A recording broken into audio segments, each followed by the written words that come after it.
the invitation to attend this conference and the opportunity to talk about anarchist accounting in the context of a participatory economy. My name is Anders Sandström, and I live and work in Stockholm, in Sweden.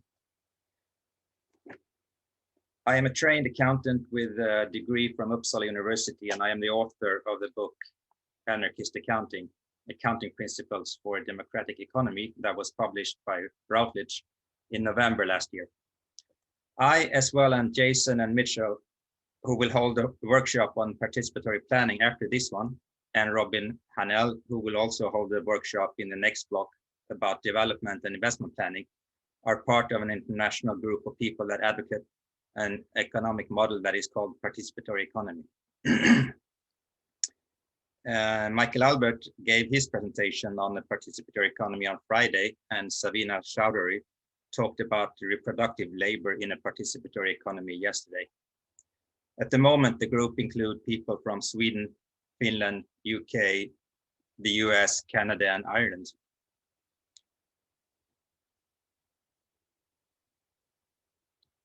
In this session, I will argue for the need of accounting in any and every type of economy, both present and future.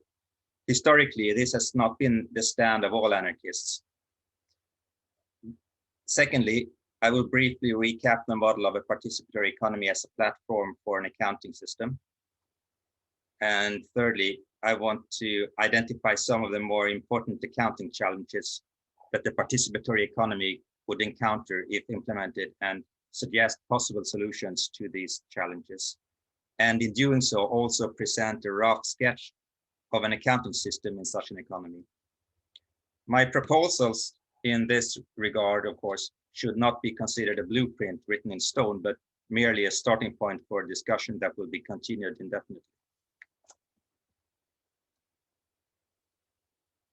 So, do we really need an accounting system in a democratic, libertarian, socialist economy?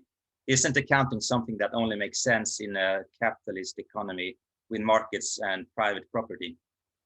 To be honest, the development of financial accounting from the simple notes of commercial transactions in antiquity to today's comprehensive accounting systems is certainly the result of the needs of those in power and of capital owners, and their need for accounting procedures to maximize their return on investments and to administer and control trade and credit and production.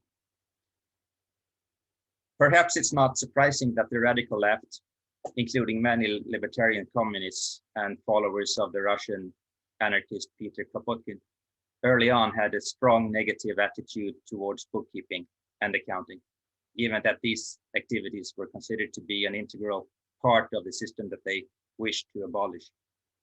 The late 19th century French anarchist Ravachol summed up the sentiment by saying that there currently exist many useless things. Many occupations are useless as well, for example, accounting. With anarchy, there is no more need for money, no further need for bookkeeping and the other forms of employment that derive from this. And I think some anarchists also today look at accounting this way. There are certainly good reasons to believe that the future non-capitalist, democratic, and fair economy will give priority to leisure time in the form of reduced working hours over more consumption. And the increase in productivity since the breakthrough of industrialism has been exceptional. And there are indications that this development could very well continue, for example, with the help of advanced artificial intelligence. It is, however, unlikely that we, at least in the near future, can create an economy in which we can all meet our needs and produce all the goods and services we want without any work effort, or without consuming neither non-renewable natural resources or manufactured productive resources. Therefore, as long as productive resources are scarce, every economy, it doesn't matter if it's capitalist, communist, anarchist, participatory, or anything else, will need to prioritize what it wants to produce and consume, and decide how to allocate resources and consumption rights. Different societies will make very different decisions, of course, and they will go about making decisions very differently depending on their values and goals.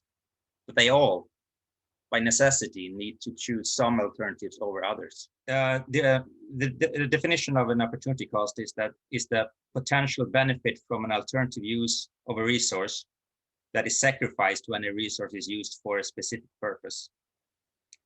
The use of a resource for a specific purpose means sacrificing other possible uses. For example, if an economy chooses to use its productive resources to produce cars, that means that the same resources, labor, machines, tools, land, and etc., cannot be used to produce other items like wind turbines or food or clothes. So in order to make fair and efficient decisions when choosing between different possible alternative uses, that is making decisions that promote society's goals, whatever they may be, without wasting resources, decision makers, whomever they may be, will need to have access to information about opportunity costs for different available options. This means that all productive resources should be priced in a way that reflects opportunity costs, and all intermediate and final goods and services should reflect social costs and not private costs as today. Without such information, there is no way for decision makers to make fair and efficient decisions, regardless of how well intended they may be. Note here that there will always be someone making these decisions. If affected consumers and producers are not allowed to influence production and consumption plans, someone else will decide what to produce and consume. Either, as in a market economy, the individual buyer or seller, buyer and seller that are directly involved in a transaction will make decisions regardless of the effects of the others in society. Or alternatively, as in centrally planned command economies, some central planning bureau will try to estimate preferences and costs and prepare production plans. Note also that costs and benefits for goods and services not necessarily will look the same in different types of economies. In a private market economy, the prices that individual buyers and sellers negotiate will not include costs that other affected parties will be burdened with, for instance, the damage to society caused by pollution. Whereas in a planned economy that aims for prices to reflect true social costs, these costs could be included in the price. So accounting can be defined as the registration, summarization, and reporting of economic transactions in order to provide necessary information for making and evaluating economic decisions. Economic transactions, of course, can refer to both planned and actual transactions. And surely more information is better than less information, everything else being equal. Of course, at some point, there is a trade-off where the benefits of more information won't justify the costs for producing or assessing it in terms of bureaucracy, information overload, etc. But generally speaking, more information is always better than less when one is about to make a decision. A libertarian socialist economy will obviously have very different values and institutions than compared to a capitalist or state socialist economy regarding decision-making, income distribution, and ecological sustainability. But if a future libertarian socialist economy is to be democratic, fair, efficient, and ecologically sustainable, it has to implement some kind of accounting system that summarizes and presents the required information to all decision makers in the economy, all affected parties, that is, in a transparent and accessible way. If it fails to do so, it will eventually revert into some version of the authoritarian economic systems that we want to escape. So in my book and in this workshop, I use the model of a participatory economy as a platform for my discussions on a possible accounting system. So before looking more closely at some of the specific challenges that we will encounter, let's briefly recap the model. Michael Albert presented the model in detail on Friday, so I will be very brief here. As you know by now, the model consists of a set of values or goals and a minimal list of necessary institutions for reaching these goals. The goals are, a participatory economy explicitly aims to advance 6 specific goals: economic democracy, economic justice, solidarity, diversity, efficiency, and ecological sustainability. By economic democracy, we mean that influence over decision should be determined by how much a person is affected by the decision. If you're affected more than others, you should have more influence, and if you're affected less, you should have less influence. We call this also self-management. Economic justice means that any difference in income should be based on differences in sacrifices or personal effort in performing socially valuable work. And it should not be affected by how productive one's labor is due to having access to better tools or more capital, or being born by a higher intelligence or any other factor that are beyond a person's control. Solidarity we define as the concern for others' well-being and the attitude that circumstances for our fellow human beings should be valued and addressed and assessed as if they were our own. Diversity refers to a situation where people have access to a large number of different choices about how to meet their needs and desires in different aspects of our lives. People differ greatly regarding their preferences, tastes, talents, and lifestyles. And the best life for one person is not necessarily the best life for another.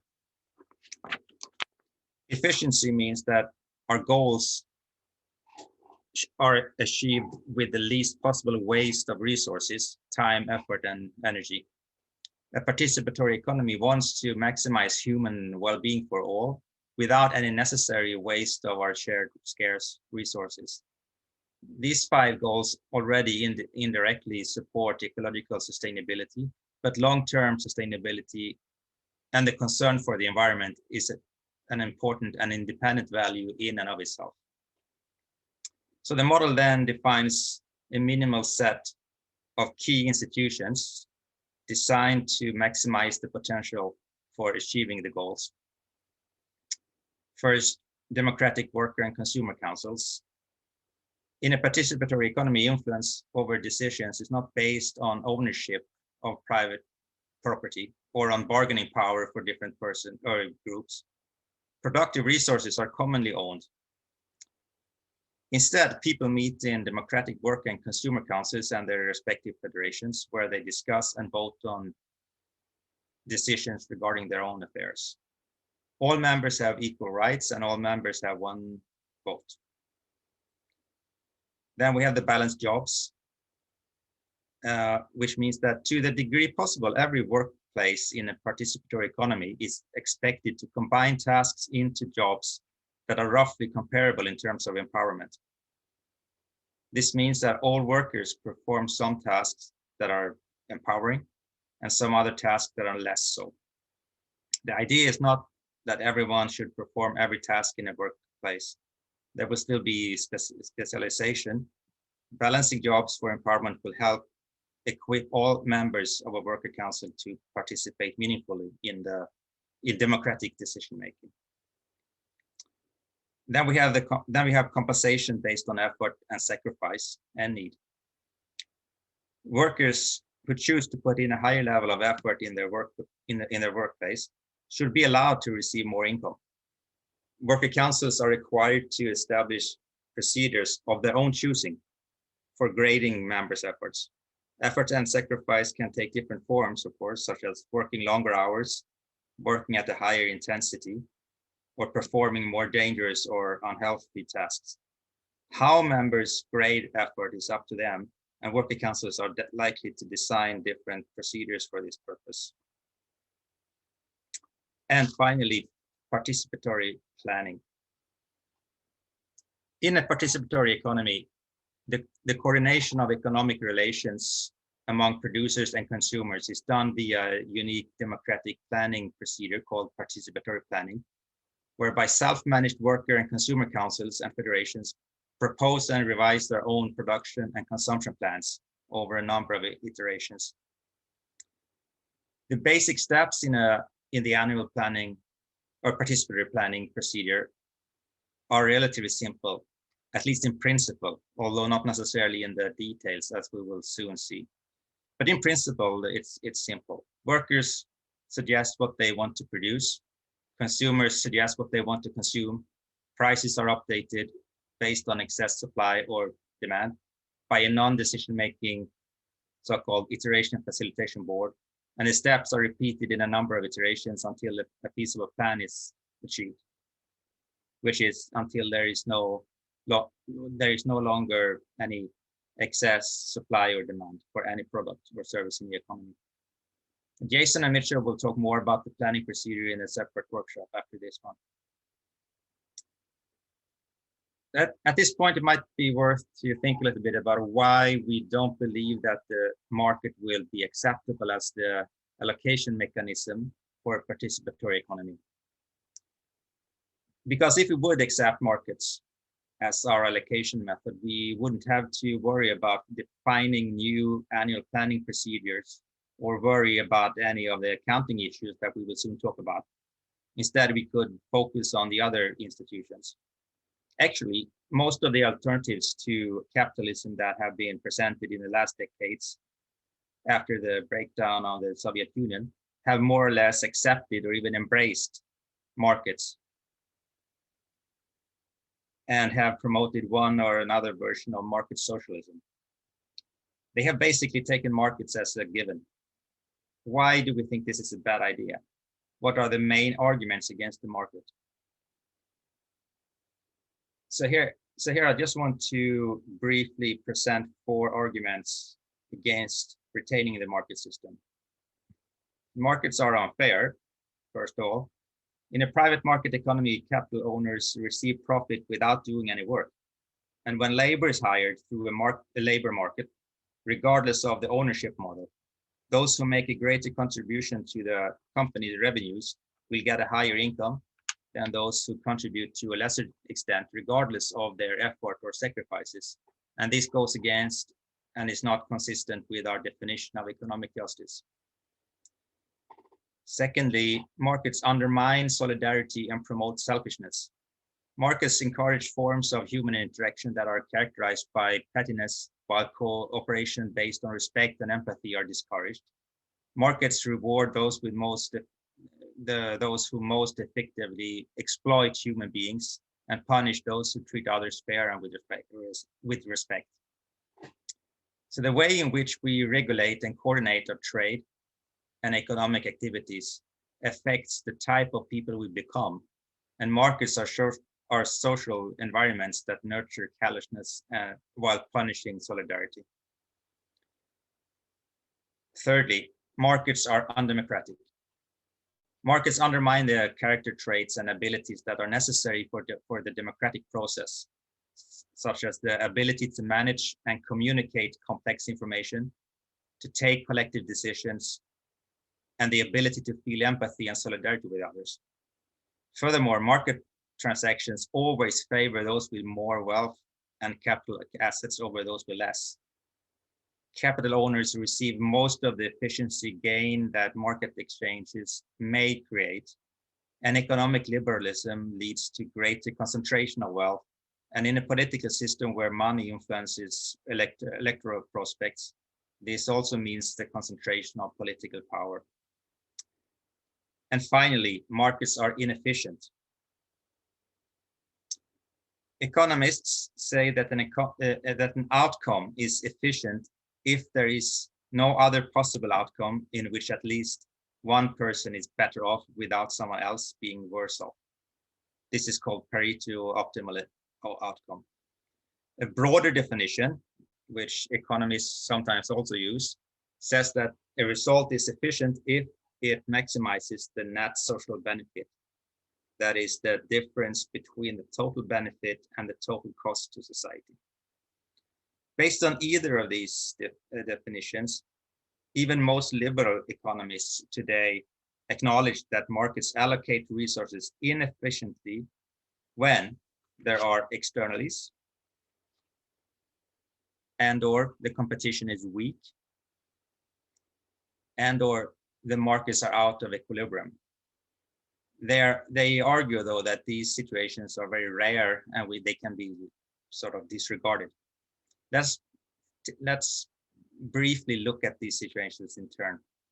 The externalities are costs that are borne by others than the individual buyer and seller. The most obvious example, of course, would be the costs for pollutions and the manipulations to externalize costs and let others bear the costs of production are standard behavior for companies in a market economy. As a result, markets lead to overproduction of goods and services when there are negative externalities associated with the production of consumption, and to underproduction of goods and services when there are positive externalities. The same aspect that make market transactions convenient for the individual buyer and seller, which is excluding every other affected party from the negotiations, that is also a major source of inefficiency in a market economy. Secondly, markets with weak competition lead to inefficient allocation of resources, and the trend today is obviously toward less competition, not more. And thirdly, markets often fail to balance supply and demand because of speculation. When buyers and sellers speculate, they often create a large excess demand that drive up prices and eventually leading to a market bubble, or excess supply driving prices down, leading to a market crash. So let us turn now to the challenges that we will meet when defining an accounting system for a participatory economy. The goal for such an accounting system is to enable affected parties and decision makers to quickly form an opinion about the effects on both planned and actual economic activities and investments, and to help them understand who will be burdened with costs and who will enjoy the benefits, and whether their allocation of burdens and costs and benefits is fair. So I should probably mention now at this point that the rest of the presentation will in part be rather technical in nature, but I do think nevertheless that it makes sense to address these issues. The major point I want to make is that it's quite possible and even necessary to use accounts and accounting for other purposes than the accumulation of capital in the hands of a small group of capital owners. I want to highlight 4 of the more prominent accounting issues or challenges that I believe are central for an accounting system in a participatory economy to address in order for decision makers to be able to make fair and efficient decisions. And this is definitely not to say that there will be many other challenges. So, firstly, in a participatory economy, the compensation that workers receive for their work performed and the fees that worker councils are charged for access to labor do not correspond as they do in a market economy. The compensation that workers receive for their work amounts to a portion of the economy's total production, which should reflect their effort and sacrifice as rated by their co-workers. While the cost charged to worker councils for their access to different labor categories, in contrast, should reflect the labor's opportunity cost and is determined by the supply and demand during the annual planning. The second challenge is that costs for harmful effects to the environment should be borne by those who cause them, and not, as in capitalist or market socialist economies, by society. And the affected parties should be compensated for their damage. Thirdly, consumers and producers have very different needs regarding the categorization of goods and services. In a participatory economy, during the planning procedure, consumers are expected to prepare and submit consumption proposals for the coming year as a way to announce their preferences. And producers are expected to prepare and submit production proposals. The vast number of items in a modern economy that consumers must relate to and consider when preparing their consumption for a year ahead has been a source of very much criticism of the model.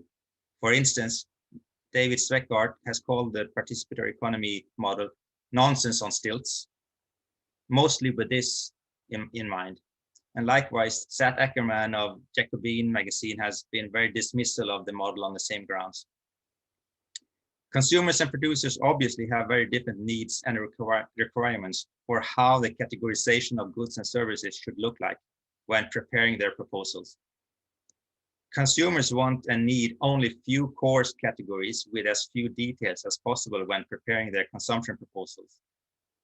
Producers, on the other hand, need to consider differences in resource usage for production of different versions of goods and services when preparing their production proposals. And they therefore need to work with a more detailed categorization. The fourth challenge that I want to highlight is that worker councils' costs for access to productive resources do not necessarily correspond to the resources acquisition or production cost. The cost that worker councils in a participatory economy are charged for access to society's productive capital is not, as in a capitalist market economy, necessarily the same as the historic investment cost or purchase price of productive capital.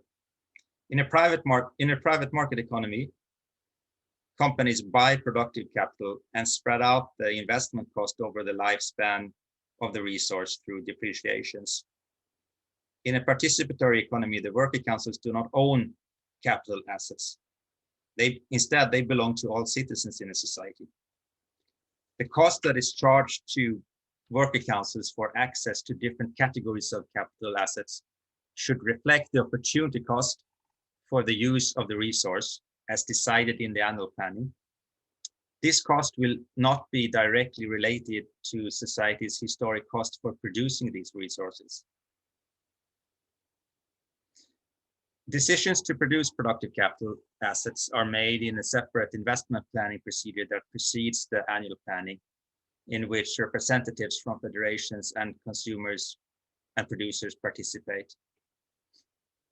All these and many other challenges have to be handled by the accounting system in a participatory economy. So where does all this leave us? How would an accounting system in a participatory economy address these challenges? This slide gives an overview of a possible accounting system, or rather of the financial transactions of flows in a participatory economy. We will spend the rest of this presentation to go through it in a bit more detail. So, in our accounting system, we identify two primary categories of accounting entities whose economic activities and financial transactions we track and record to facilitate efficient and fair decisions. First, the consumers and their councils and federations, and secondly, worker councils and their federations. In addition, we introduce a separate group of accounting entities to facilitate the recording and monitoring of society's production and use of capital assets. We also introduce something we call CAP accounts, which are accounts connected to the communities of affected parties, whose purpose it is to facilitate the transfer of fees that worker councils are charged for emissions of harmful pollutants to the affected parties as income. A CAP account works as a sort of reconciliation account for worker councils' fees and members' compensation based on the rules agreed on by the CAP. And finally, we also introduced a society account, which together with the CAP accounts represents society's total GDP or its total income, which is then allocated between consumption and investments. And the arrows in the flowchart indicates the flow of financial transactions.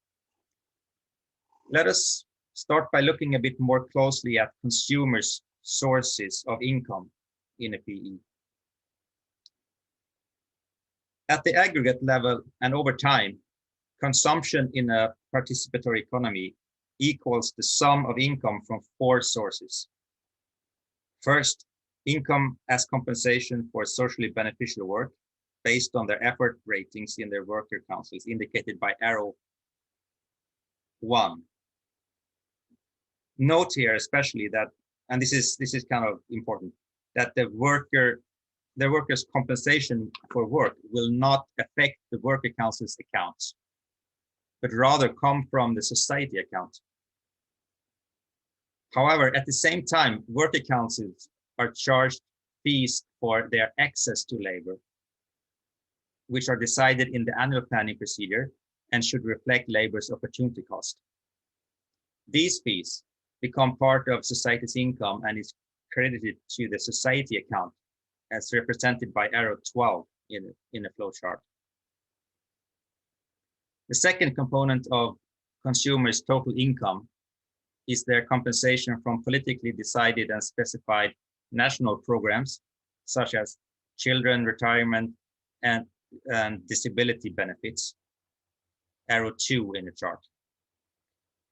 The third source of income comes from communities of affected parties, the CAPs, as compensation for the harm that their members are caused by emissions of various pollutants by worker councils, arrow 3. And finally, consumers may reallocate income between themselves based on special need requests that are granted by their fellow members, represented by arrow 4. If you will, you may also consider publicly funded national service programs, such as healthcare and education systems, that Savina talked about yesterday, as a form of consumers' income. This is represented by arrow 5 in the chart. Consumers' income can be considered as their claim on the total pie that is baked in the economy's GDP. The greater the fraction of the total production that is used for investment, the less consumption, and vice versa. So before the annual planning, by estimating the value of the economy's total consumption and deducting for the politically decided benefit programs and compensation from CAPs, and then dividing the sum with the total hours worked, a base compensation per worked hour can be calculated for the year, which can then be adjusted based on the worker council's effort ratings. Note again here that there is no connection between the fees that worker councils is charged for the access to labor and the compensation its members receive for work performed. Next, I want to focus a little bit more on the compensation for harm caused by pollution. As we have already noted, in a market economy, individual buyers and sellers have a strong incentive to transfer their costs for production and consumption onto external third parties, including costs in terms of negative environmental impact. This way, buyers and sellers can maximize their individual profits and promote their interest at the expense of society. In a participatory economy, the polluters are charged for the harm and damage that their pollution cause, and those who are affected by compensation, those who are affected are compensated for the harm they suffer. Communities of affected parties, CAPs, bring together all parties that are negatively affected by a substance, and the CAP then propose how much emission they are willing to allow, considering that they will be compensated by an amount equal to the current cost estimate from the annual planning, as indicated by arrow 3 in the chart. Of course, society as a whole or any individual CAP can decide that it doesn't want to allow any emissions at all of a specific substance. But if a CAP accepts a certain amount of release, it will be compensated for the cost that they bear. Worker councils are charged for the social cost of emissions, just as they are charged for the opportunity cost of using scarce productive resources and capital goods, as indicated by arrow 9. So now let's turn to the challenging fact that consumers and producers have very different requirements for the categorization of goods and services. So we want consumers to be able to influence what is produced in the economy by indicating their consumption preferences and submitting consumption proposals during the annual planning. But we want them to be able to do so as smoothly and easily as possible, and without having to spend an excessive amount of time in doing it. A consumer is expected to indicate her planned consumption for the upcoming year by entering her preferred quantity in front of a number of categories of goods and services on the purchase list. The categorization of goods and services at this point need not be particularly detailed. The proposals can be complemented with the necessary details from consumer profiles and the actual purchases as the year proceeds. An individual consumption proposal is therefore a consumer's best rough estimate of what she thinks she will consume in the upcoming year, based on a list of very coarse categories of goods. For instance, shoes or bicycles or computers, or even coarser categories. Every coarse category will contain a number of more or less detailed subcategories. That is basically the range of products that the producers are planning to offer. But the prices that are quoted in the planning procedure and that consumers base their proposals on are the average unit price for all goods or services in each coarse category. So the use of different subcategories of goods is important for the producers when they plan their production, since they need to consider differences in potential resource use when producing different varieties of products. Different subcategories of goods will cost more or less than the average price due to price to produce, and the more detailed subcategories will help worker councils to plan their need for various resources and inputs in their production. This double categorization will also make it possible to calculate or derive prices for every subcategory based on the quoted average price in the main course category. So it kind of takes care of the criticism from Zweckart and Ackerman, I think. The fourth and final accounting challenge that we identified earlier is about the treatment of costs for the production and the access to capital assets. In a capitalist economy, capital assets are part of a company's or an organization's balance sheet. In our accounting model, instead, we account for capital assets in separate accounting entities. And we do this for two reasons. First, we want to emphasize that capital assets are not owned by worker councils or organizations. They belong to everybody in society. And two, it facilitates the accounting of both the social cost of producing capital assets and the separate user right fees for access to the same assets, which are set during the annual planning procedure to reflect opportunity costs. These two costs may very well differ. As we have already noted, in a participatory economy, it is not privately owned companies or capitalists or creditors who own and control capital assets, such as buildings and factories and production plants and machines, tools, and so on, or decide the investments, or they don't decide what investments society should make or who will get access to them. Instead, society's productive resources belong to everybody. And consumer capital assets, such as library, buildings, hospitals, and their equipment and so on, they belong to the Consumer Council or the Federation they are situated in.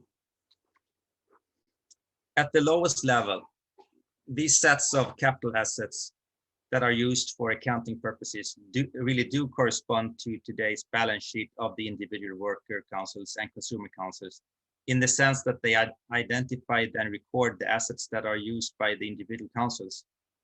However, in a participatory economy, they constitute standalone entities that record both the assets' historical acquisition cost and the user right fees that the councils pay for access to them.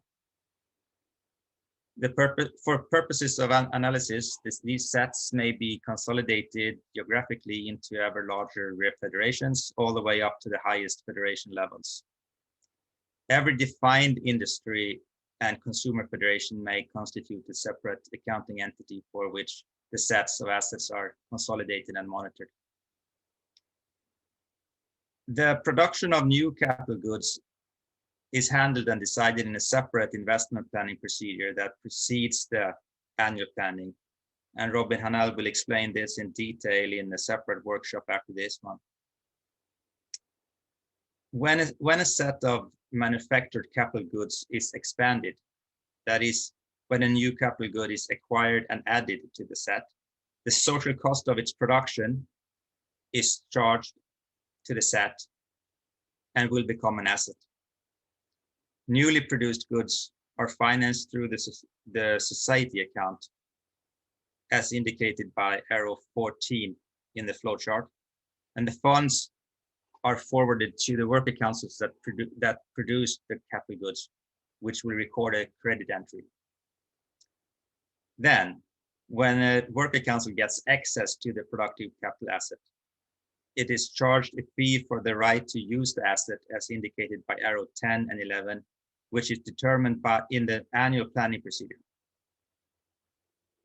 Note once again that this fee can very well be different from the actual social cost of the production of the asset. Consumer councils and federations, however, are charged a fee that really do equal the original production cost, because, on the consumer side, when you buy good, even a capital good, you do have access to it directly. This is indicated by arrow 7. But in both cases, the fees are forwarded to the society account and become part of society's total income.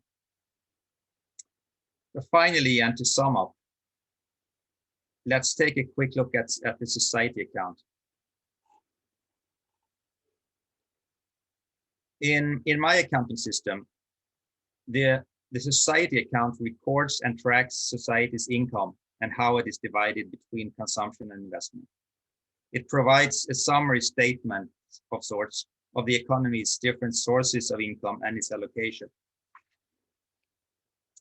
The total value of a participatory economy's income in a year equals the sum of all paid and recorded fees for access to labor, capital assets, natural resources, and land, and any operating surpluses or deficits from worker councils, and fees for emissions of harmful pollutants, but the latter are recorded in separate accounts, as we have seen.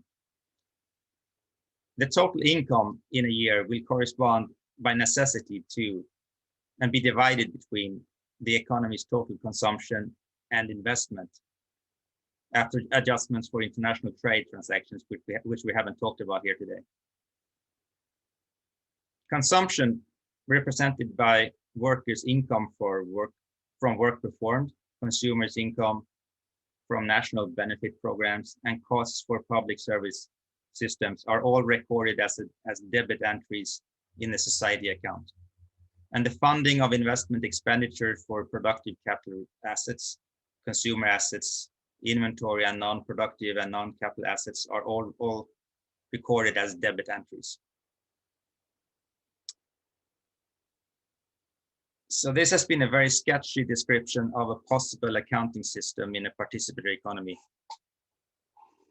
which is described in much more detail in my book.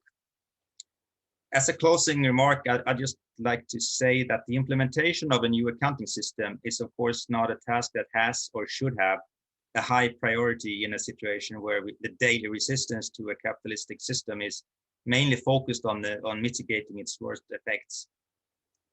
But in a situation where we can start to build alternative institutions, such as self-managing workplaces, consumer associations, or participatory budgeting procedures for part of our collective consumption, visions and ideas about how we can collect, sort, and present economic information in order to promote the democratic decision-making and economic cooperation can have a positive and favorable effect on the development of these institutions. So if you want to have more information about my book, you can go to anarchistaccounting.info, which will take you to the publisher's site of the book site. And in a few days, there will also be a launching of a new site called participatoryeconomy.org, where you will have lots of information about the model. Already today, you can sign up for a newsletter if you want, if you go to this address. So please keep your eyes open for this. Thank you. Sorry, where's the newsletter? At participatoryeconomy.org or anarchistaccounting.info? No, at participatoryeconomy.org. Yeah.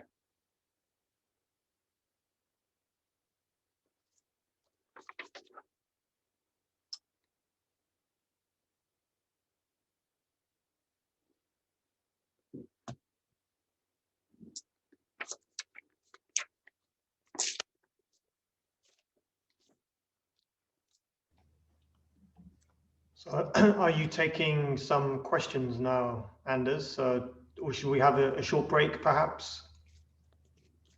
Yeah, I can take questions, or I don't know, what is the plan, Thomas?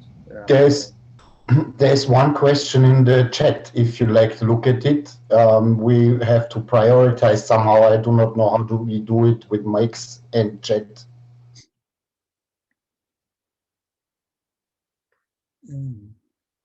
Anders, I'm no guest here. You're okay. You give the workshop.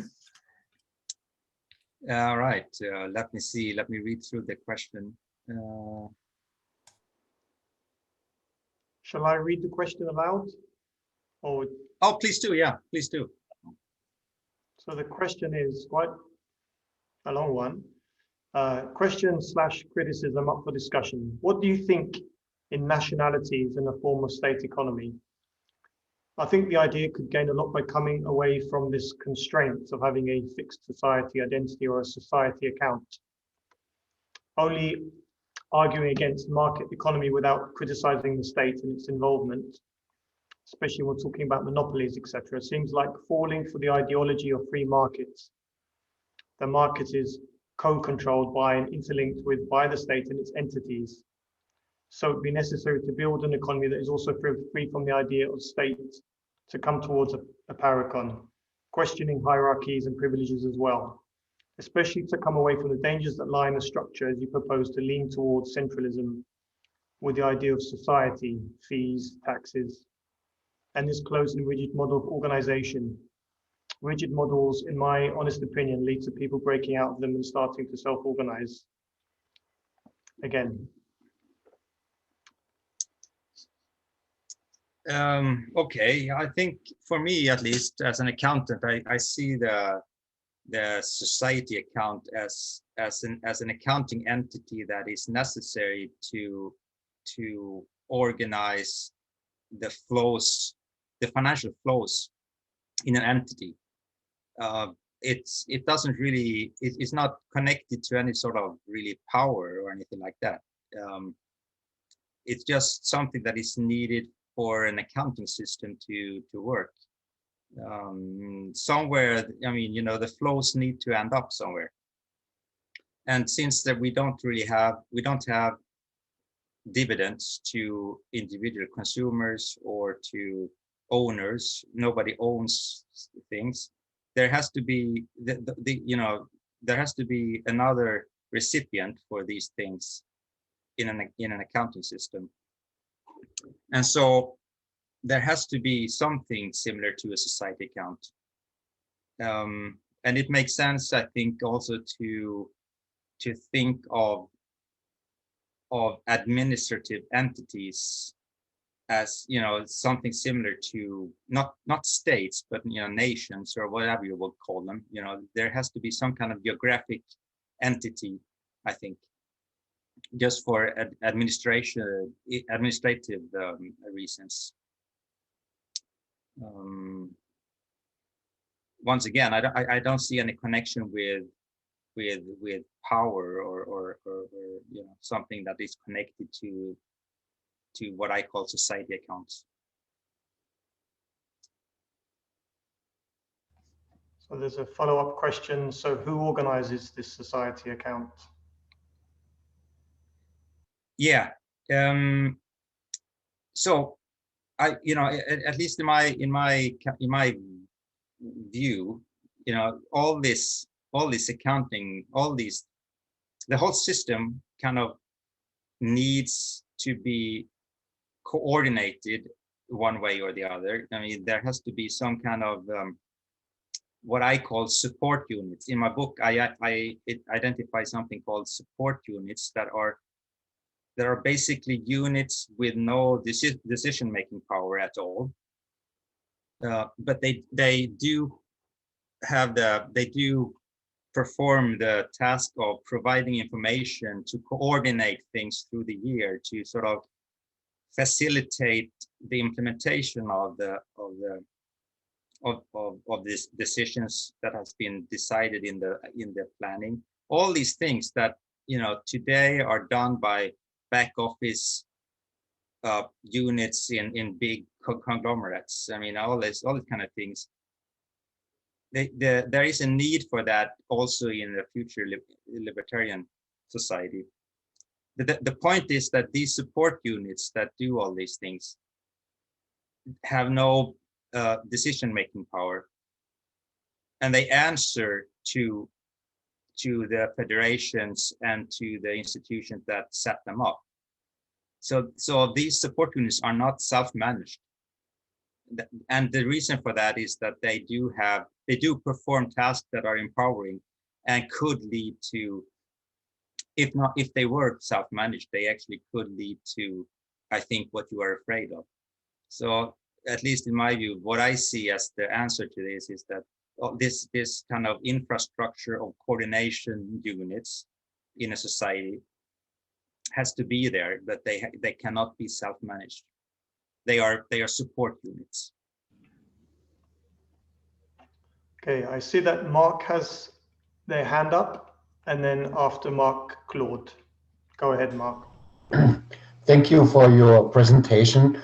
I must admit it was quite complex and we could talk hours, but I want to add something to the comment before. I see something more like a regional concept here, where groups of villages or quarters in a town or something can add up to something like a society account. Do you see something like a hierarchical structure of society accounts, something similar to the nested hierarchy concept or something like this? How do you see this? Because I do not assume that there can be one global society account. Yes, absolutely. Yeah, I agree. When I talk about the society account, I actually talk about a number of potentially a number of smaller society accounts that could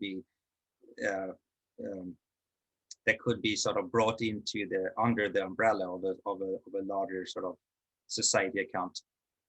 It could be consolidated. So absolutely, I agree with that. That is, I think, definitely within the framework of how I see it as well.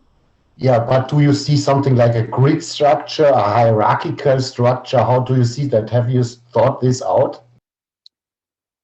I'm not sure exactly what you mean when you say hierarchical structure. I mean, I think so something like a pyramid of nested hierarchies of these societal accounts, or are they more a network? How is this organized? from an accounting perspective, I would say not the hierarchy. I mean, they could definitely be. I mean, actually, it's up to the future society to decide. But as I see it, it could be a nested.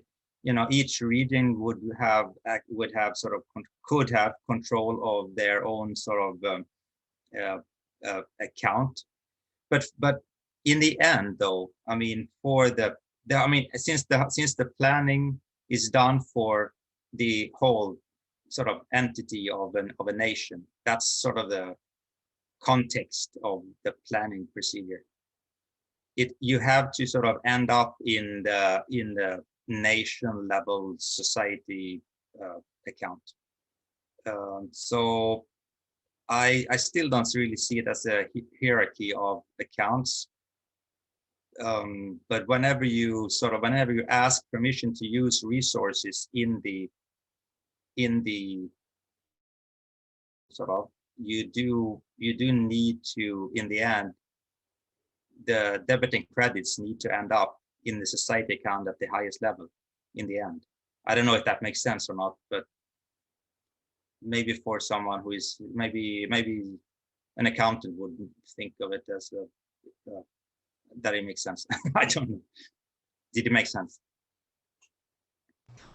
Yeah, thank you so much so far. Okay, thanks, Mark. I don't know if talking a bit more about the federated structure as well of industry and consumption as well might be relevant to Mark's question, at least in terms of decision making.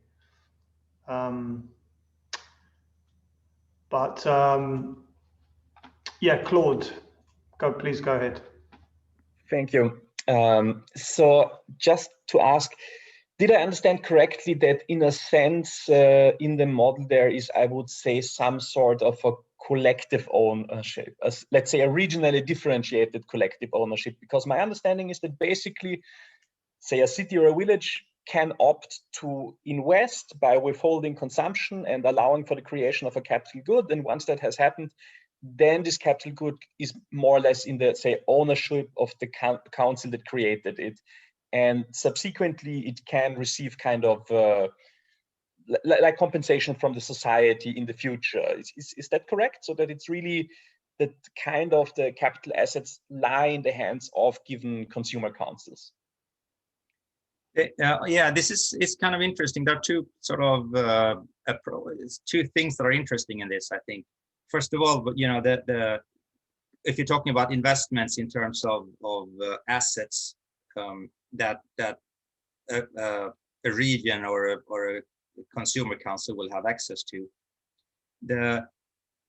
once you ask for it and get it, like a library or a public swimming pool or whatever it is, it kind of belongs to the consumer council. Mm-hmm. Yeah, that's so far so good.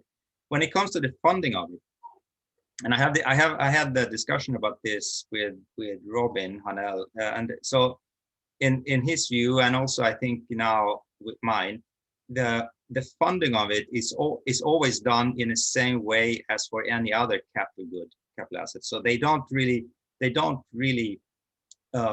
have to sort of pay up for the complete investment cost at the upfront. Yeah, they always borrow money from the society account. So right. As for any other, so each year they pay this fee, excess right fee, which is basically equivalent to the yearly depreciation of the asset. So they basically borrow money. We would call it borrow money in today's society, in today's economy. Okay, but it would be thinkable, for instance, that say if we have two different consumption councils, that, for instance, one is very productive and does very well and can basically accumulate like more capital goods, and consequently maybe life is kind of easier in this council than the other one, because there is kind of a, what do I say, like a dividend is maybe not the right word, but like some kind of inflow coming from the accumulated capital assets in your confederation, right? So there might be kind of a distribution of capital assets between different councils. The income within a consumer council is basically the income of its members, right? They don't really get any other income from any other place, but you do have you could have a situation where in consumer councils would have members that are very, very eager to work longer hours and so on, and accumulate more, relatively speaking, more income, even though it wouldn't be that much more. We're not talking about 100 times more, but they could have more income, absolutely. But that would only mean, that would mean that they could actually spend it on more user right fees for access to more more libraries or what and so on. But they would never have to, and they cannot sort of buy or pay up for the whole cost of producing the library at once. They always borrow money from the society account. Claude, are you also asking about, worker councils as well? So if one workplace has capital that's of greater value than another workplace, are they able then to turn that into greater income? Is that somewhat? Yes. I was not aware that also worker councils are. I thought it's by design that worker council cannot own capital assets, but maybe not. No, nobody can own. Yeah, this is kind of important, I think, for the model. Nobody owns assets. That's very, very important. So they only, in order to get access to a capital good or a production plant or a factory or whatever, they need to request that in their proposal, and they pay for the access to that capital good for the year to come. Right? So the actual cost, the actual production cost of the machine or the factory never enters into the accounts of the worker council. Okay. And we have a question in the chat. Follow-up question is, who controls access to productive capital? Yeah, the access to the productive capital is decided in the annual planning by supply and demand.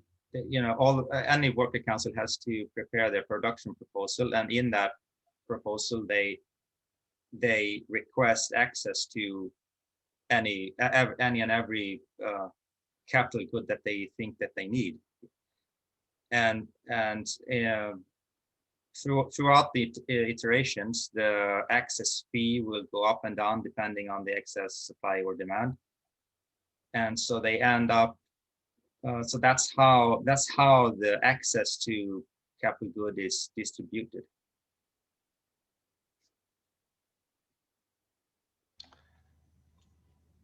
You say they don't quite understand. I see that they request, but who do they request it to? See if I don't. Do you mean requested from, or how they, or is that what you mean? Who they requested from? Yeah. Okay. Yeah. So from society, nobody owns it.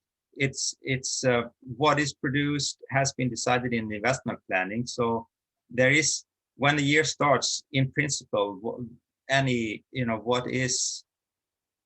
what is there in terms of capital goods, that's what you request access to.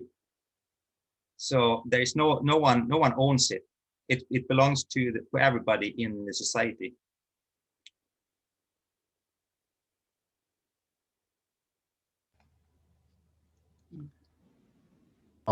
If I might add, as I see it, everybody puts maybe probably online somewhere a request to get access to a steel mill, for example, and at the last day of the last year, the accounting will be closed and it will be decided for the next year if access to this steel mill will be granted or not.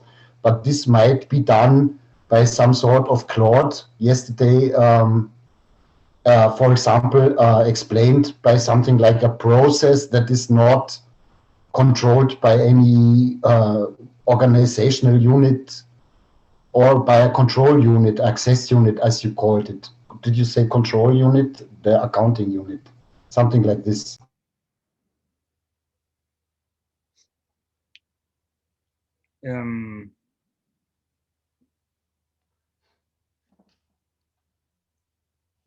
So I'm trying to understand what. So the question is, as far as I see it, we have the experience from the socialist model that some managerial class controls the access granting process, as far as I understand it. So how do we manage this access granting process that there is no accumulation of privilege or power? Okay. Yeah, the procedure in the annual planning where these accesses are distributed is basically very technical. In principle, it could be done by a algorithm, but apart from that, there is also I suppose in the end there will be the federations to which a worker council belongs to would need to be part of, I suppose, in implementing the access together with the support units. But there definitely needs to be some kind of facilitation process going on, I think, at least. But the point is that there is that this is done within the federations and done via the decision-making procedures that we've been talking about throughout the days. So there is, I don't really think that there is the same risk of the creation of a sort of centralized power in the same way as in the socialist countries. Always there is the federations, and what when I talk about support units, they are set up by the federations. So in the end, I think the federations of worker councils, that's where it ends, sort of the power.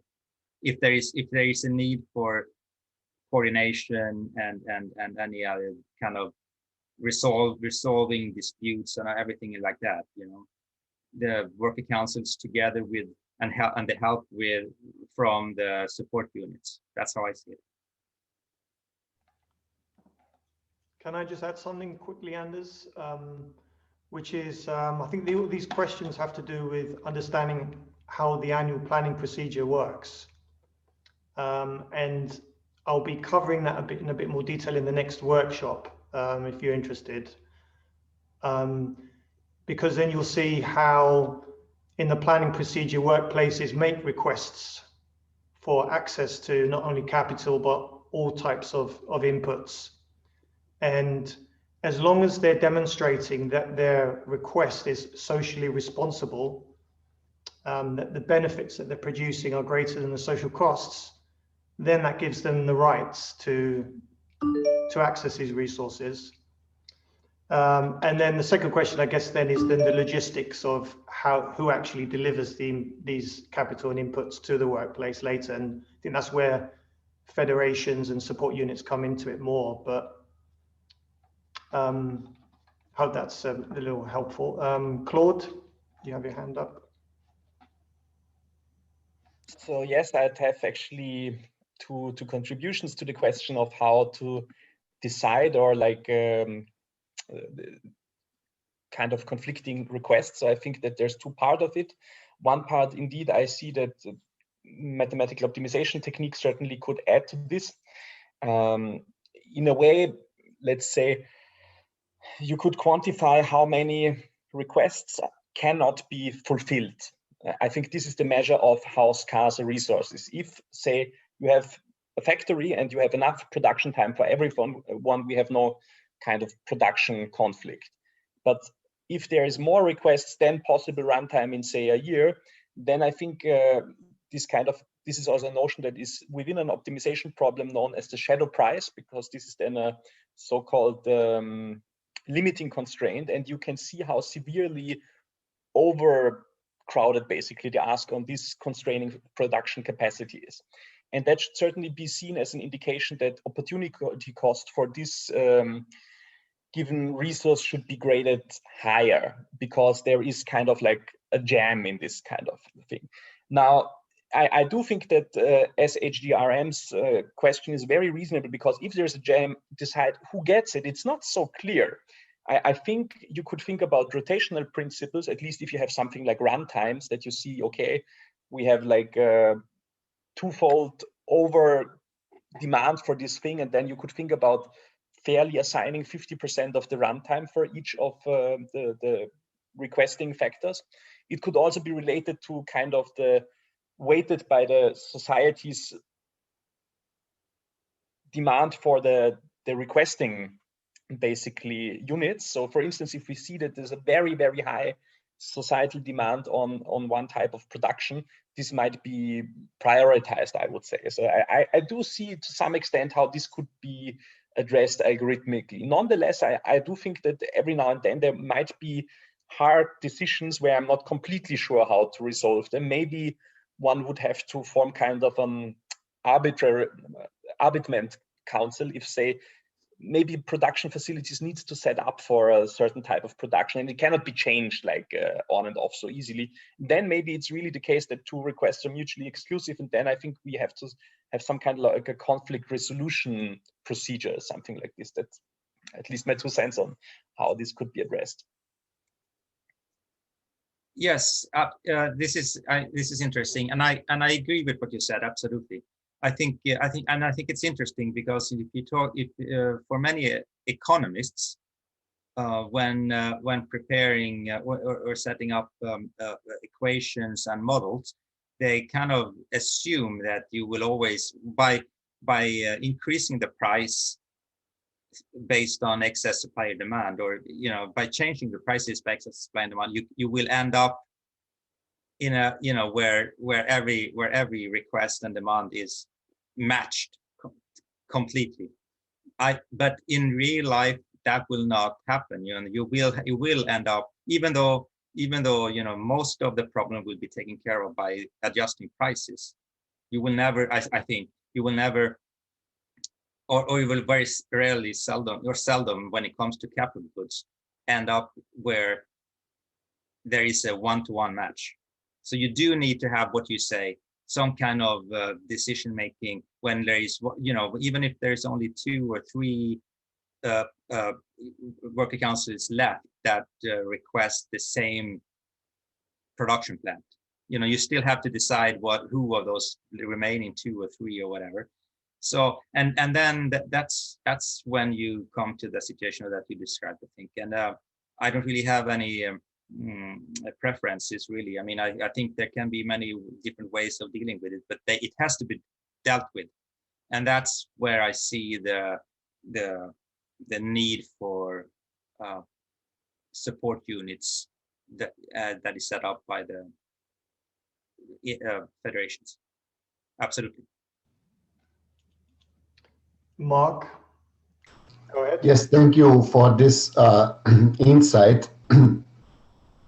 I would add to the weaknesses of the market what you just said, because the market model is set up on equations of supply and demand. But supply and demand usually works only when supply and demand is near the balancing point. But there is something that maybe Claude also wants to talk about that is called boundary conditions. So, for example, currently in the container market, you see that there is some mismatch between supply and demand. And it is also in the capitalist economy very difficult decision to make. Should we now really build more container ships, or should we wait until the market calms down and the price goes down? So this is a similar question. And that is very harmful to understand, because the economic models that we have in the capitalist systems sometimes match up with a libertarian economy, and the problems are similar, and it's very hard to argue then in this situation.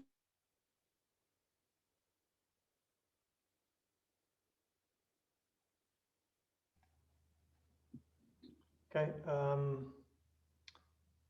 Thanks, Mark. Thomas? Yes.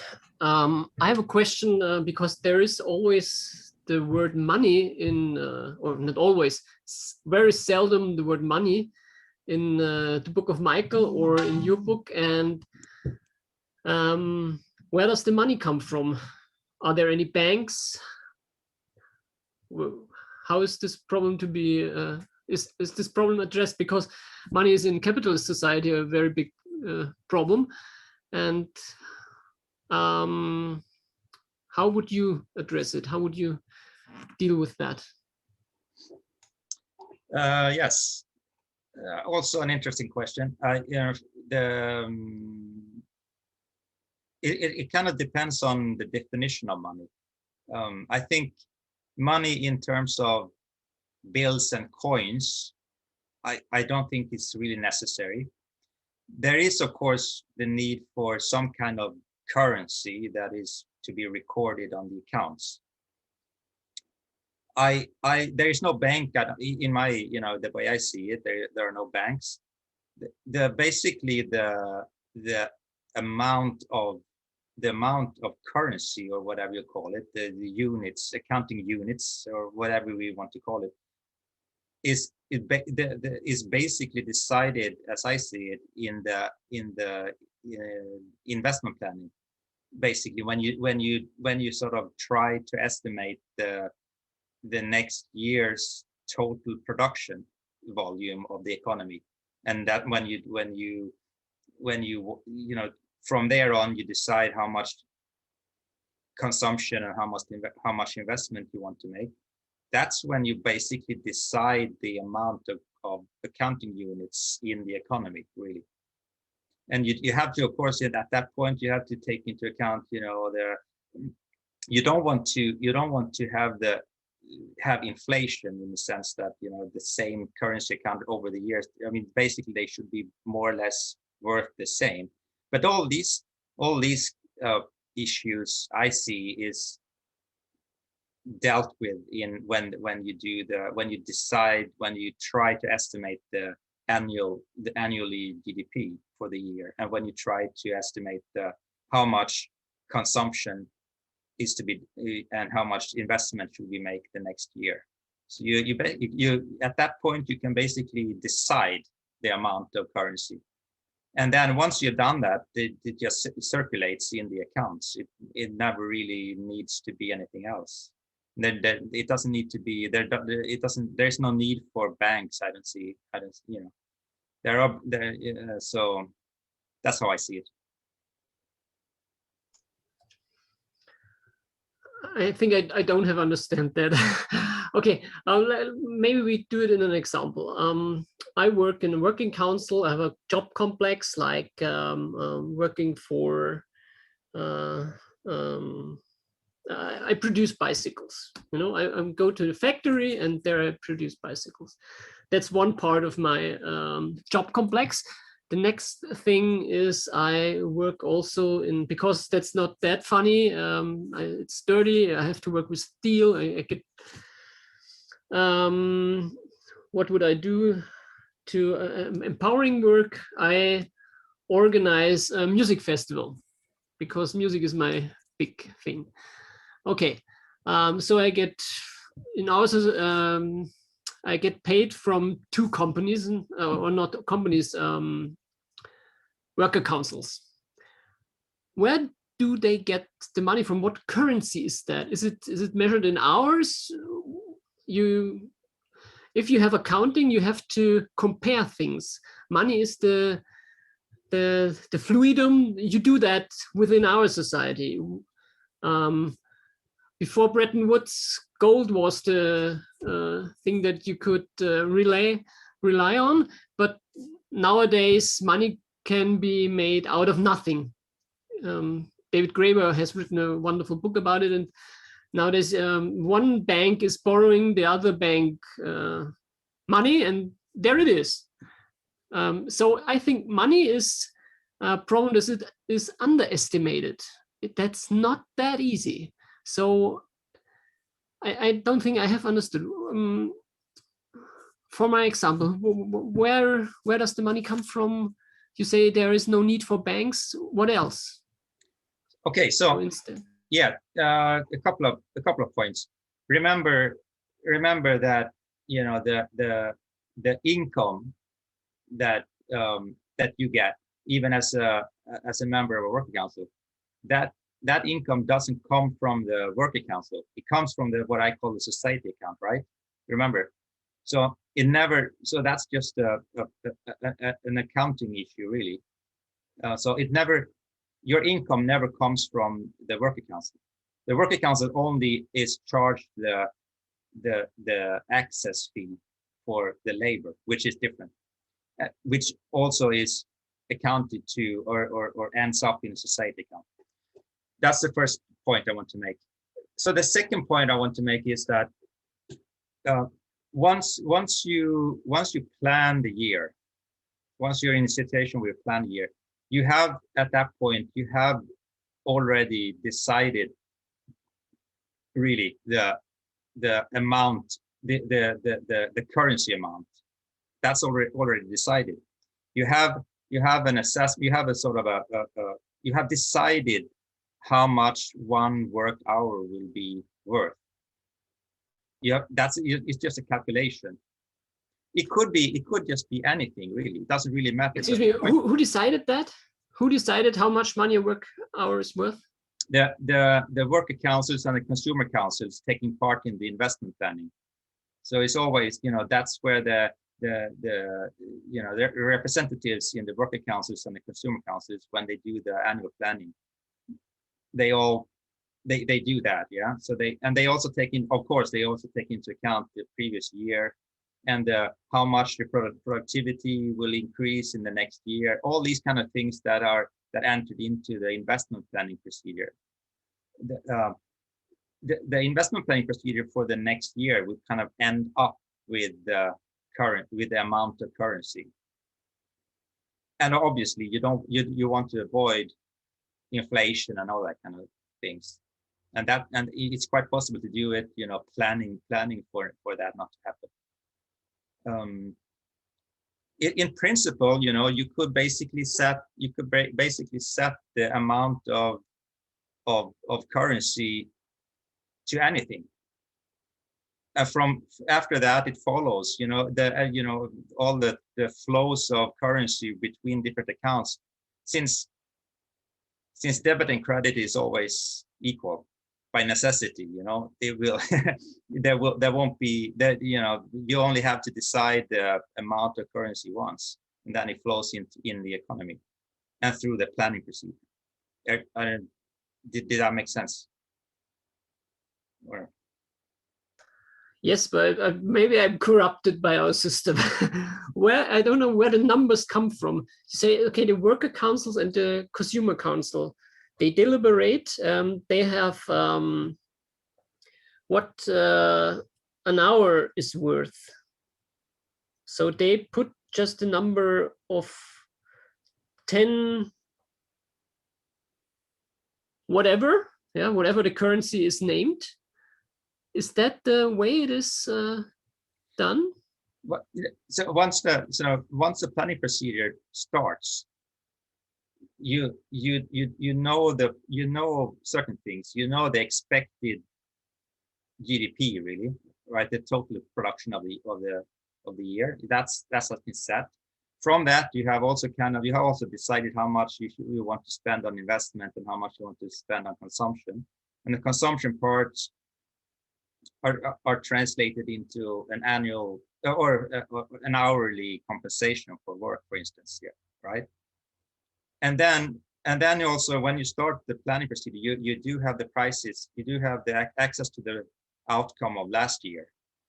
So when the plans, the prices are quoted for each iteration in the planning procedure. That's just basically done by algorithms, really. How much price, you start up from last year's prices, you change it by supply and demand excesses.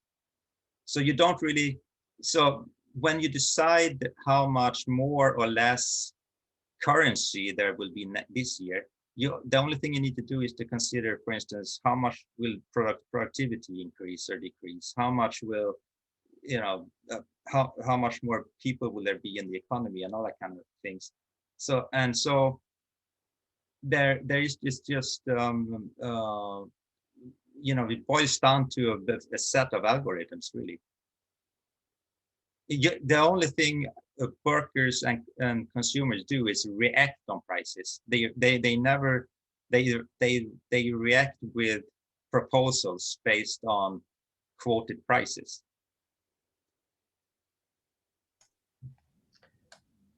Okay, but if they react, who acts? Who's the first? The year starts with a set of quoted prices from the iteration facilitation board, right?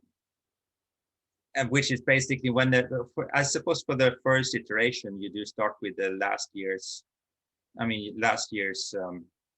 prices adjusted by, whatever, the point is that, there is the set of prices that people react to. That's actually one of the major differences between this system, I think, and capitalism. Nobody really is, can negotiate prices. They can only react to prices.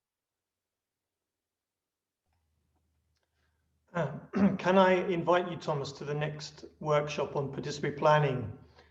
Because, all of us in supporting this model realize that a lot of this stuff can come across as sort of quite abstract, and that's why we're attempting now to build a software, or a kind of a planning app that will allow people to participate in the planning procedure, and we hope that it will make things clearer for everyone. Mm-hmm. Anyway, we've just started work on it, but there are a few other people in the chat, if I could okay, chance to Katja. Yeah, thanks for all the information. So I completely agree that for libertarian planning, we need a lot of information and access to it for everyone. But I was wondering if in this entity of prices, indicative prices, there is a lot of information lost. Like, for example, what is the environmental cost? What is the ease of work or the fun of work involved in the production, or the durability and the quality of the goods, and so on. Like, there is a lot of different, things that could be considered, and it's all encoded in this price. So I was wondering if there is any form of accounting or model that you sort of that has all those layers as their own quantities without encoding them in the price. I think you mentioned effects on the environment, and that is definitely in there as pollution is quoted. There is a price on pollution in the planning procedure, but I think the general question is interesting and good. And I think the answer is no. All these things that cannot be captured in in a price. I mean, that's that's the same problem as we have today, really. I mean, that's the same kind of thing. What if you like your workplace, if you like the relations you have with other people and so on, you enjoy, if you enjoy things, that is extremely difficult to capture in a price. So that's definitely the same, I think, the same challenge as for any other economy, except that of course you are you're so much more freer to try out things, and to if you don't like it, you can move on a lot easier than today, and there's no really unemployment that you need to be afraid of, and all these kind of things that come with the participatory economy. But it's extremely important to capture that in a price. Yeah.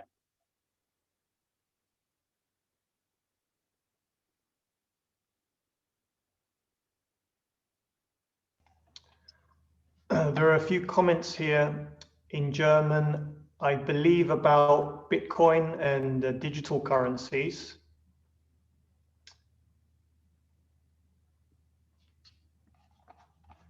Don't know if you have anything to comment on that, Anders. Otherwise, we talked a bit about currency and money already. Otherwise, we could move on to another topic.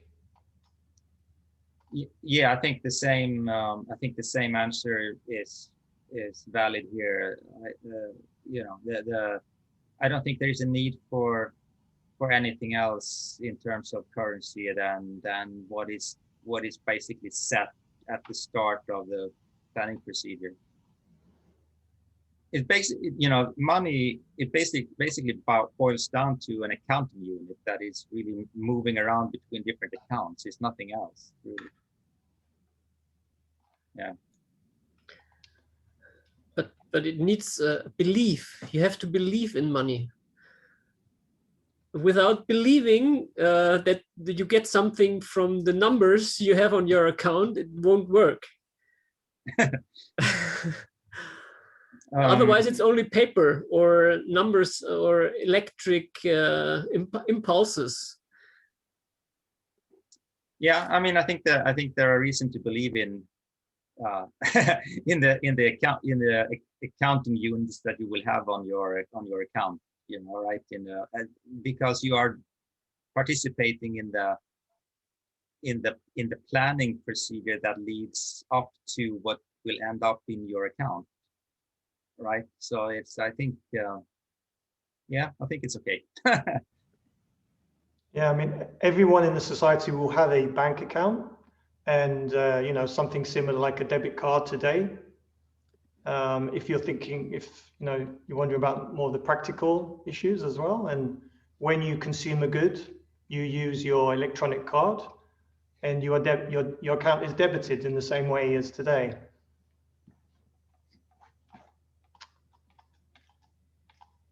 Okay. Yeah, more, I think, currency questions. Okay. In the chat.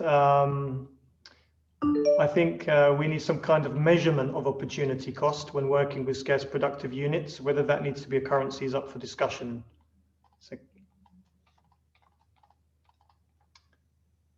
So I think the question is, how do you measure opportunity costs? That's a question, yeah. How okay, so the question, the opportunity cost is the result of the annual planning procedure and the iterations where people propose what to consume and produce. And so the result of that process is the opportunity costs for resources. If let's say that the opportunity cost of using a machine that is quoted in one of the iterations is set too low, then there will be, according to the theory at least, there will be people wanting to get access to that and produce something else with it, or more, or use it in another way. And so after all these iterations, when you adjust the prices based on supply and demand, you will end up with the right opportunity cost for resources. So it's just an automatic result of the iterations. You will end up with the correct opportunity cost. I don't know if that makes sense or not, but it's very, very difficult to. These are technical things. It needs to think about it a little bit, I think.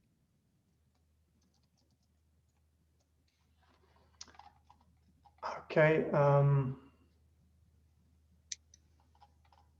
Let me see if I can pick out anything else. There is a question about why do we need to have prices? And it's sort of the same answer. I mean, I think you need to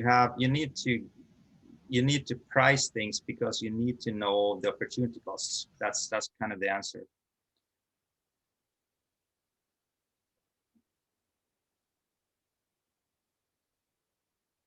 I think Mark wants to say something. Go ahead, Mark. Yeah, thank you.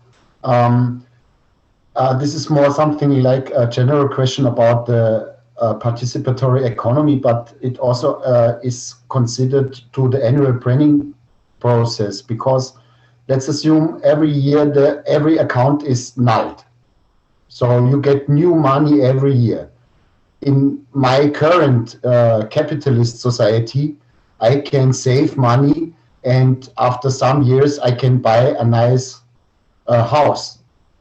Other people cannot buy a nice house, but all the people want nice houses.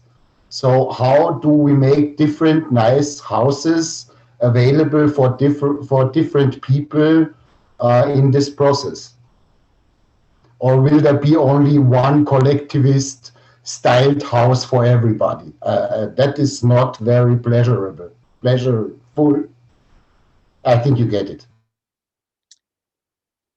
Yeah, I think I heard two questions in this. First of all, is it possible to save and borrow for individual consumers? And the answer to that is yes. You can save and borrow money. The other question is about housing, which is kind of a separate and very, very big issue. There will certainly not be a centralist kind of bureau that will decide exactly what houses there will be built. Definitely not. There will be housing will in principle be handled as any other thing that that is produced in the economy. I see housing as a capital good that is produced, and then so you do have all these different worker councils that will want to produce these all these different kind of housing depending on what they think will be demanded. There will also be groups of consumers, even up to the to consumer councils, that will kind of think of what kind of housing do we want, and so on. It's not like, I mean, nothing in this model is decided centrally, really. It's all, yes, yeah. But I see a danger of stratification somehow. How is individuality kept? Some sort of.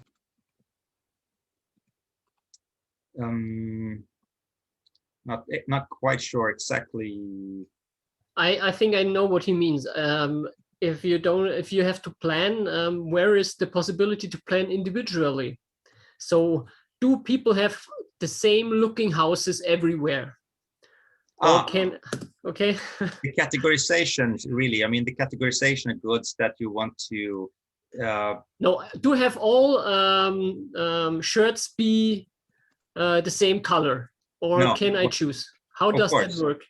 I mean, you know, why would there be the same color? I mean, why would they be the same?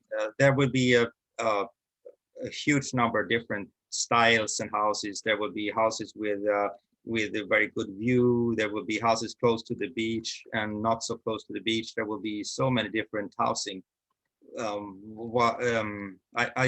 So that's obvious. Yes, but everybody wants a house on the beach, but the number of houses on the beach is limited.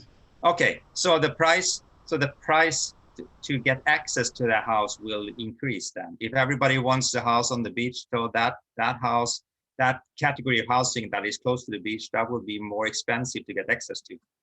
Like anything else in the model, you know, there's no difference. Yeah, but that sounds very similar to the market economy. Sorry. Okay, so there will be supply and demand in this economy, and prices will adjust depending on supply and demand, like in any other country economy. So the difference, I think, I mean, there are a couple of differences, very, very, you know, striking difference. The prices are not set by individual negotiations between suppliers and demanders. They are set in a context of a planning procedure. That's, you know, that's one of the fundamental differences. No individual can really affect prices. They can only react to prices that are quoted in the planning procedure. The bargaining power is eliminated. Yeah.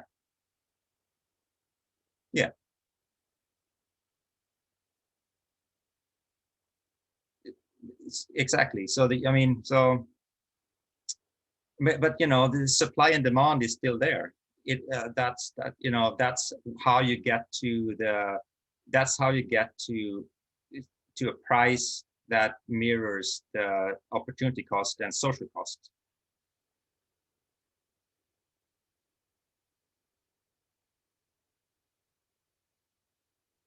I mean, if you didn't have that, you know, you would end up in what you say. You would end up in some kind of central entity, central bureau that would have to try to come up with, you know, what do people like and so on.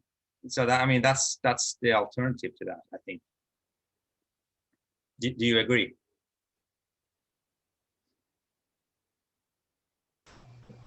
I must say that I still have to think about it more. I'm quite new to this model.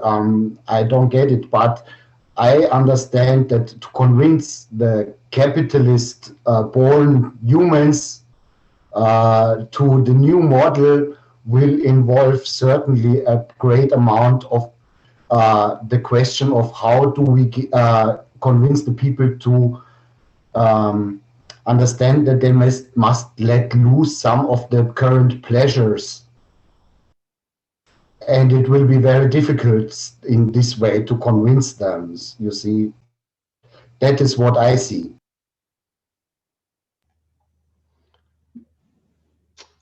Just to say, we have 5 minutes left until the next. Because there is, we should, Claude, if you could make the last point, because we need some time for changing the workshop rooms and so forth. So maybe the last, and then we should stop, right, because I have to stop. I wanted to wrap it up and said I'm very interested in the stuff you guys do. I have to say I'm a bit conflicted because I had intended to watch Robin's workshop in the next session. However, nonetheless, I wanted to say that the discussion got me kind of working, and I think what would be a very interesting case for instance, for your app, but also like on a theoretical level, is to maybe work out kind of how a conflict about the production unit between, say, two production plans is resolved. And I think I see a couple of things that could at least be done to facilitate the conflict, basically. So for instance, I think that you should be able to kind of have some kind of, I don't know, optimization routine that tells you which are the limiting factors and maybe feeds back where the conflicts are and tells the involved councils, these are the kind of constraints that need to be resolved. Please discuss this among this and this person that have conflicting requests or something like this. And I think that would be a very interesting thing, like toy experiment. How do we go on if we have two proposers and they request the same thing, and how can we kind of extract the information where kind of the conflict of interest is that needs attention? That would be a cool feedback for an app, I think. Okay, yeah.